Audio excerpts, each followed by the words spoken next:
Low carb, keto friendly peanut butter nut butter cookies, the easiest cookie you'll ever make.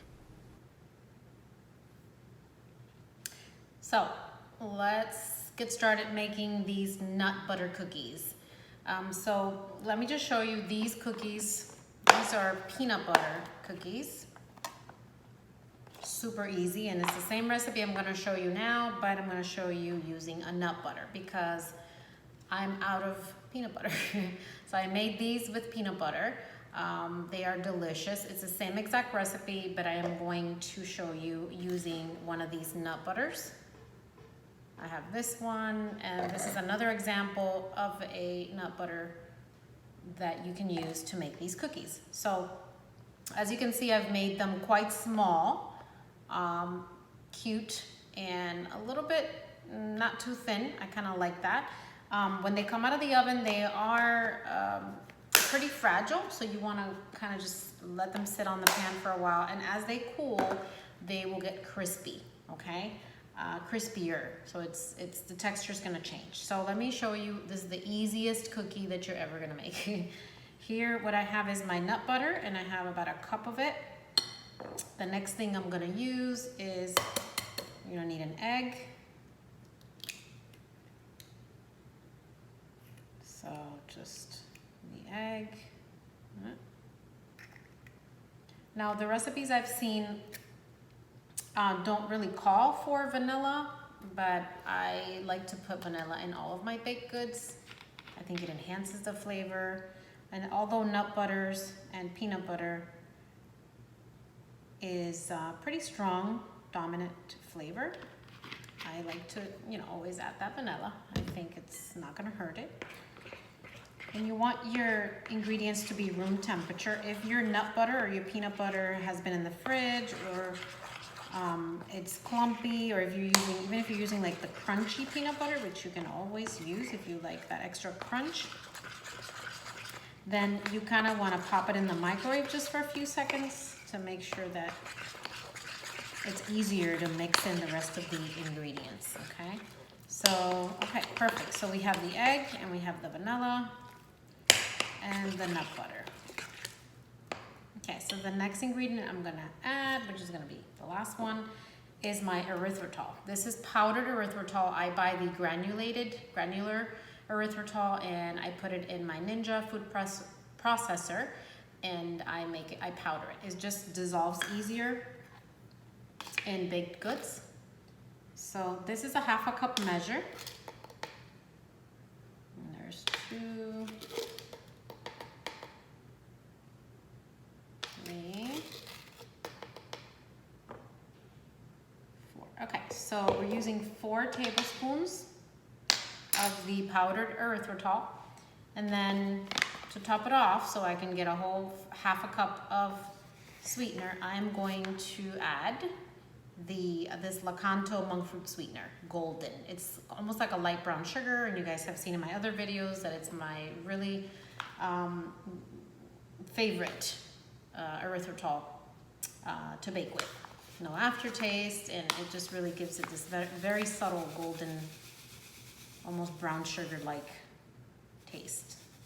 So I'm just topping it off to make sure I have a 1/2 cup. If you don't have this sweetener, you can just have erythritol, just use erythritol. Just use a whole 1/2 cup of erythritol, okay? So, in goes the sweetener. And then you're just gonna work it in. I'm using this large spoon because I find that a spatula, like the silicone spatulas, are a little bit harder to mix this cookie dough with. So you just mix everything together.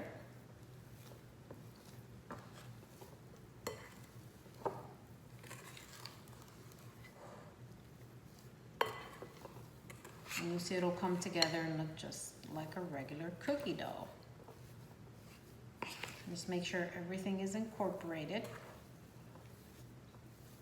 And the amount of cookies that you're gonna get from this batter is gonna depend on how big you make them. I like to make them small. I don't know, I think they're cute, and they you fool yourself or fool your brain into thinking you're eating less, but you can actually, or eating more. If you have like 3 of those cookies, because they're small as opposed to having one large cookie.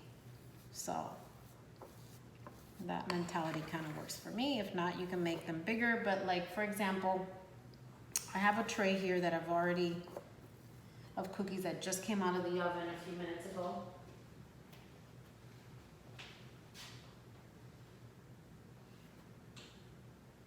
And I'll show you what they look like. And these I made with the mixed nut butter, so there's different types of nuts in here. That's why it's a little bit darker.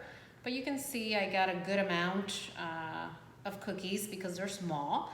So I don't know, maybe about 18 to 24 cookies. If you make them bigger, you'll get less. So you'll be the judge of that. Just try to make them the same size so that they bake evenly, they bake the same. And then now the only thing that needs to happen is we need to create the cookies. I'll show you how I do that. Just make sure I have this extra dough on my spoon here. And I'm just gonna use the smaller spoon. Just make sure it's all mixed. And just with your hands, I mean, you're gonna kind of eyeball the amount of how big you want your cookies to be. And again, just make sure that they're the same size. So what I do is I just start making the balls and putting them on the tray. And I find that this doesn't stick to your hands at all. Probably because of the oil. The oil's in these. So these I'm making maybe a little bit bigger than the ones that I made before. And these are not gonna spread out, so you wanna keep that in mind. You don't really need to separate them too much when you're putting them on the baking sheet. But I'll show you the reason why I'm doing that. Let me get a fork.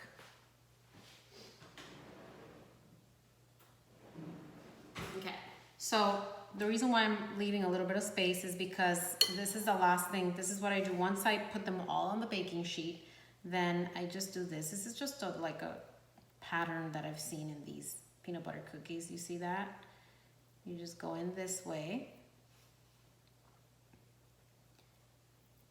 And even though you do that, they still have a good amount of space, okay? And then you go around and you press them down this way. So this gives it this little cute pattern, almost like a three-dimensional cookie, but it also makes them thinner. So it flattens them down a good amount, as you can see. So these are just a little bit bigger. This is probably the normal size that people are making them. I just always like to make mine extra small. So you're just gonna do the same thing with the rest of the batter. And your oven should be preheated to 350 degrees. And you're gonna bake these cookies anywhere between 10 to 12 minutes. And these can easily be overbaked because they are dark, so it's hard to tell. But I find that, you know, the longest I would leave them in the oven is like 15 minutes. I mean, that's the longest. And you know, it depends on your oven. Everybody's ovens runs differently. So if you know your oven runs a little hotter than others, then don't leave them in there for 15 minutes. Maybe check them at 10 minutes. And they are gonna be soft, so you're not gonna be able to go by, you know, how soft or the texture at the time they come out of the oven. But as they sit and cool, they are going to change in texture and they're going to get, kind of crunchy. And you'll see. Okay, so I'm going to go ahead and finish these up and put them in the oven and show you what they look like when they're done, and I'm also going to taste them for you.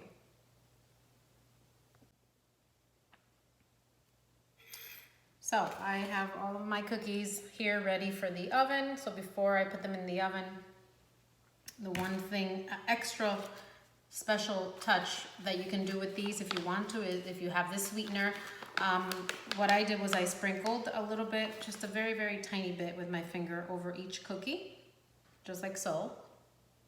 And it just gives them a little bit of extra sweetness. It's not a lot, so it's not gonna make them crunchier, but it is gonna give them a little different note. I also wanted to share with you guys that this is like a very basic, easy recipe. If you wanted to give it a different flavor profile, you can use other flavors, or you can add flavors to the cookie. For example, if you like ginger cookies, like ginger snaps, you can add you know, anywhere between 1/4 to 1/2 teaspoon of ginger powdered ginger, or you can use cinnamon. You can probably even use like cocoa powder if you wanted to give it a little bit of a chocolate profile taste. So these are very basic, but they can definitely be customized to different flavors. So just wanted to show you before I put this in the oven. So this is how many I got. I'm gonna put it in the oven and then come back, show you what they look like after they cool, and taste them. Which is the peanut butter one is a little bit thicker. I made these thicker intentionally. I made these a little bit thinner, just, you know, for a little bit of texture change. So I'm gonna try both of these with my tea. Let me get my camera back up here, adjust it. So, again, the peanut butter one. You know, I'm just gonna break it. See, it kind of crumbles a little bit when you open it up. Look at that texture. Almost looks like a Nutter butter kind. It's really good. Peanut butter flavor comes through immediately, as peanut butter does. And they're very, very basic peanut butter cookies. If you're a peanut butter lover, those are gonna be your go-to snack. So I hope you guys make these delicious peanut butter cookies. Have a great day, and thanks for watching.